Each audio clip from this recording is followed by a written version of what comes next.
New at 9, Mississippi is still leading the nation with the highest rate for COVID deaths. Doctors say there's a way to turn the tide moving forward. Courtney Ann Jackson is taking a closer look at the data and the numbers that got us to this point. Nearly 10,000 Mississippians have died of COVID since the pandemic started. Looking back, we can see clearly that there's been unnecessary death and suffering and grief throughout the state. This CDC chart shows Mississippi's daily deaths in blue. That orange line represents the total deaths per 100,000 residents.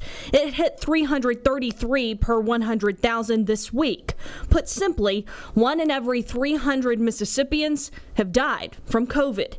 Some of those deaths were pre-vaccine availability, but many have happened since. And it's not all older people. We see younger people. So what it means is there are some teenagers who aren't going to graduate from high school. There are daughters and sons who are going to go to their weddings without their mom or their dad because they're dead in their 30s and 40s and 50s. State Health Officer Dr. Thomas Dobbs was recently asked what he thought the biggest factor was in the tragic death toll. I think that one of the most important things is not taking COVID seriously. You know, I think it's one thing to have an honest debate. It's another thing to deny reality.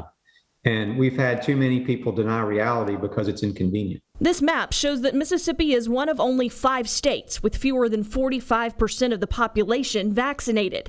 And Dobbs says that tool remains an important piece of driving these high death rates down. We've lost too many, but we've saved a lot. We just need to keep going forward. We're not done with this, so we can still make sure we can save more lives. Dobbs points to this graphic of nursing home deaths as an example. The red portion represents the residents. You can see how dramatically those deaths dropped off following mass vaccinations in those facilities. Courtney Ann Jackson, WCBI News.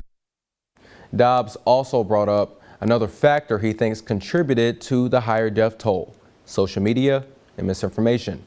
He says that was something they were not factoring in when they were estimating the impacts on the state.